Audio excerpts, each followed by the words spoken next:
Press media நண்பர் எல்லாருக்கும் வணக்கம். தேங்க்யூ ஸோ மச் இங்கே வந்ததுக்கு. ஸோ இப்போ அமித் சொல்லிட்டு இருந்தாங்க ஒரு படத்தை எடுத்து அது இந்த ஸ்டார்டிங் ஸ்டேஜ்ல இருந்து எவ்வளோ கஷ்டம் இருக்கும் அப்படின்னு. நானும் செந்தில் சாரும் டிஸ்கஷன்ஸுக்கு உட்காந்து பேசும்போது எப்பவுமே ஒரு விஷயம் நடக்கும். எனக்கு வரும்போது ஒரு கதை சொல்லியிருப்பாங்க. ஒரு ஒரு ஒரு 2 வீக்ஸ் கழிச்சு இது பண்ணும்போது மேடம் இந்த பாயிண்ட் அந்த படத்தில் வச்சுட்டாங்க மேடம் அப்படின்னு ஒரு டிஸ்கஷன் போகும். ஸோ எந்த அளவுக்கு நமக்கு வந்து கஷ்டம் வரும்னா அந்த ஸ்டோரி டைமிங்ல இருந்தே நமக்கு கஷ்டம் வருது.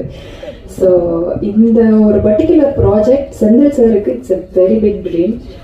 எல்லா இயக்குனருக்கும் இருக்கிற ஒரு விஷயம் தான். ஸோ அவங்களோட ட்ரீம் இந்த நிறைவேற்றணும். ஐ மீன் இது நல்லபடியாக வரணும் அப்படிங்கிறது வந்து ஹோல் க்ரூ சார்ந்தா நான் உங்களுக்கு ஆல் தி பெஸ்ட் சொல்கிறேன் sir. So all the best to us also. Because பயங்கரம் எல்லாருக்குமே கஷ்டம் இருக்கும். ஆனால் இதில் நம்ம சொல்ல முடியாத அளவுக்கு கஷ்டங்கள் எல்லாம் வருது வந்து போயிட்டுருக்கு. ஸோ அது எதுவுமே இல்லாமல் இன்னிலேருந்து இந்த ப்ராஜெக்ட் வந்து நல்லபடியாக நான் வரணும் அப்படிங்கிறது என்னோட ஆசை. ஸோ போஸ்டர் பார்த்த உடனே என்னை வந்து பிடி மாஸ்டர்னு நினச்சிடாதீங்க. என்ன கேரக்டர் பண்ணிட்டு இருக்கேங்கிறது வந்து போக போக தான் எனக்கு தெரிய வரும். So thank you so much. ரொம்ப நன்றி.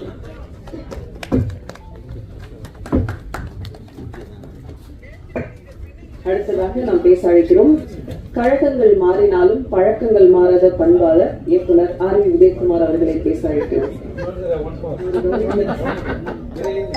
என்ன மாட்டி விடுறீங்க பாத்தீங்களா?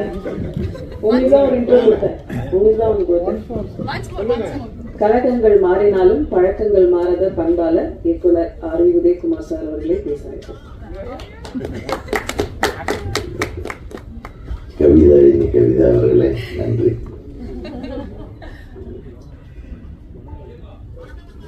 ரொம்ப நாள் ஆச்சு ஒரு வெற்றி விழா மாதிரி ஒரு படம் துவக்க விழா. So wish you all the best. Lollipop sports இது டிஃப்ரெண்டான விஷயமா இருக்கு.